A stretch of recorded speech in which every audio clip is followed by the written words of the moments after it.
Su sentido de la realidad está muy desarrollado y muestran una emotividad apropiada en relación con lo que están contando.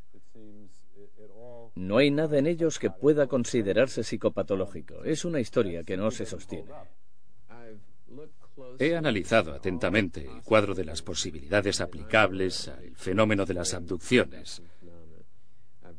He confrontado las categorías psicológicas y psiquiátricas que conozco y no he encontrado más que un trastorno mental postraumático. Algo normal, en el fondo, para una persona que ha tenido una experiencia tan extraña y tan ajena al mundo. Tiene sentido. Ha de existir un suceso real en la base de su reacción, como confirmación de los hechos.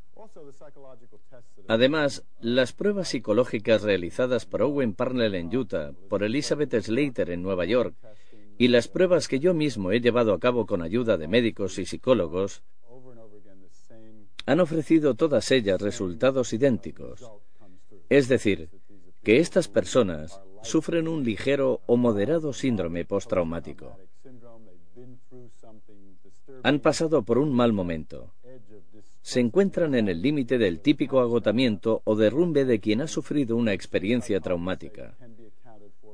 Un derrumbe causado únicamente por esa experiencia y no por un trastorno de la personalidad.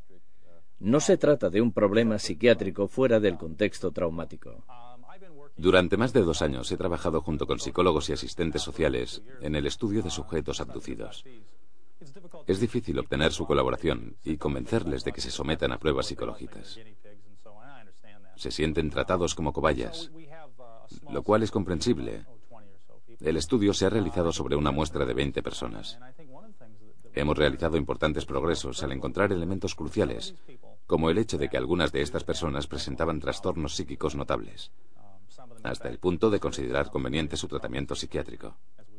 Cerca de un 50% de los sujetos implicados en experiencias de secuestro prácticamente análogas resultan afectados. Admitiendo que se trate de gente normal, tal y como ha señalado Bud Hopkins, se constata que efectivamente algunos son normales, pero una fracción significativa no lo son. Por consiguiente, considero que en un estudio se debe tener esto en cuenta.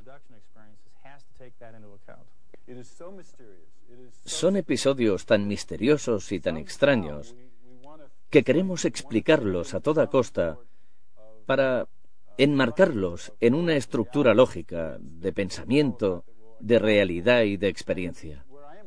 Pero no hay pruebas.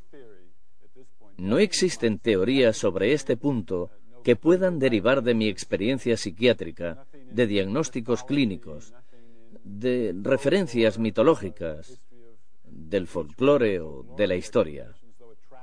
Estas explicaciones pueden servir en lo referente al pasado cuando había personas que pensaban que habían sido raptadas por hadas o por gnomos. Eran fenómenos aparentemente similares, pero carentes de la componente tan realista presente en cambio en los secuestros. Sigo, por tanto, pensando que se trata de un gran misterio que podría tener un significado importante, pero para el que no tengo ninguna explicación. ¿Cómo consiguen estos seres confundir nuestras ideas, crear en nuestro cerebro unos vacíos temporales llenos de recuerdos equivocados? Es algo que descubrimos precisamente con este caso de Génova. Debo decir que tuvimos suerte. Como en todas las cosas, algo de suerte siempre hace falta. En efecto, Valerio describe exactamente lo que le está sucediendo. ¿Y por qué le está sucediendo? Dice: me hacen ver recuerdos de mi vida, lugares, olores, espacios, gente, todo junto. Y yo le pregunto, ¿por qué? Estos seres que hablan con voces de hombres y de mujeres, todos juntos, me dicen: para darte estabilidad mental. Extraña respuesta. ¿Qué quiere decir? ¿Y qué sucede en realidad? Pues que en un determinado momento esta serie de visiones, de sonidos, de vivencias, se desvanece. Es como si yo tuviera una caja con todos los recuerdos mezclados de Valerio y Valerio construyera un conjunto de recuerdos a partir de vivencias suyas, de momentos vividos realmente pero completamente perdidos en el tiempo. Se encuentra con un amigo hoy. Lo ve en un coche que tenía hace 10 años en un lugar que ha visto con otros amigos y en otra situación. Es decir, construye un falso recuerdo pero hecho con piezas reales. Y las voces que hablan, las voces de hombres y mujeres juntos, dicen, esto sirve para darte estabilidad, como diciendo, no te queremos dejar un vacío temporal, te damos un recuerdo alternativo. Y luego dicen, no te preocupes, lo hacemos todo por tu bien. Esta frase es recurrente en todos los abducidos que nosotros hemos estudiado hasta ahora en Italia.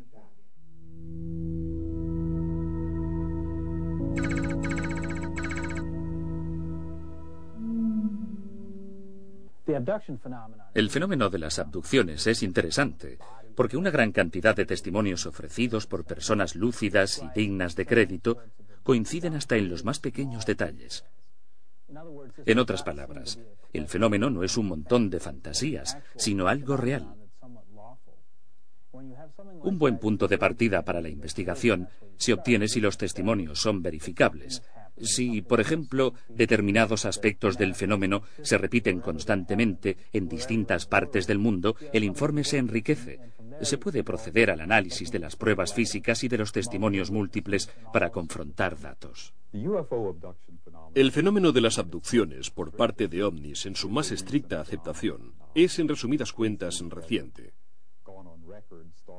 Entre los primeros casos clasificados y hechos públicos se cuenta el de los Hill en 1961, pero hay también un precedente fechado en 1957 y pocos casos más que se remontan a los años 50. Empezó a hablarse seriamente del asunto solo a mitad de los años 70 por dos motivos esenciales. Primero, porque en cuanto estas noticias se divulgaron, mucha gente trató de aprovecharse. Segundo, porque es posible que estas experiencias fueran vividas en realidad por personas incapaces de comunicarlas a otras, personas que ni siquiera podían entender lo que les había sucedido. En definitiva, el misterio las bloqueaba psicológicamente. Al final, cuando los sujetos afectados han podido confrontar su experiencia con la de otros y han descubierto que no estaban solos, los muros han caído y se han decidido a hablar. Por cuanto dicen Bud Hopkins y según creo también John Mack, estas abducciones se producen a lo largo de generaciones. Es decir, afectan al bisabuelo, al abuelo, hasta al nietecillo, al neonato. Esto hace pensar que los autores de tales abducciones están realizando estudios genéticos como los que nosotros llevamos a cabo en conejos, en animales de laboratorio. Es decir, en mi opinión, hay que contemplar el fenómeno desde este ángulo. Consideremos las pruebas físicas de los secuestros. Por ejemplo, los llamados efectos colaterales. En algunos sujetos aparecen enseguida daños superficiales, como irritación de los ojos inmediatamente después del secuestro, o bien cicatrices bastante evidentes. De hecho, hemos encontrado dos tipos distintos de cicatrices. Una recta, como cortada limpiamente con un bisturí. La otra circular, casi en forma de cucharilla, como para extraer un estrato compacto de células. Se trata de señales bastante comunes que suelen encontrarse siempre en las mismas zonas del cuerpo y suponen para la gente las mismas molestias. Si los secuestros son reales y las personas son examinadas del modo que describen, cabe admitir que queden señales en su cuerpo, como ciertas cicatrices. Los secuestrados describen los instrumentos utilizados, las incisiones realizadas para tomar muestras de piel, etc. Y en efecto, algunos sujetos presentan pequeñas cicatrices. La pregunta es, ¿cuál es la causa y cuál el efecto? ¿Qué está antes, el recuerdo o la cicatriz? Bien, las cicatrices siguen siendo un misterio inexplicable, incluso tras las sesiones de hipnosis. Me han hablado de casos en los que el secuestrado recuerda bajo hipnosis haber sido manipulado en una zona insólita, como el pliegue de la rodilla. Luego se mira y descubre que tiene una cicatriz justo ahí, o una pequeña señal circular.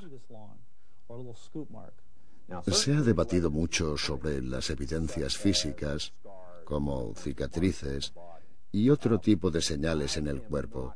Personalmente no me impresionan especialmente este tipo de cosas, porque los seres humanos, sin excepciones, no viven en cajas de cristal.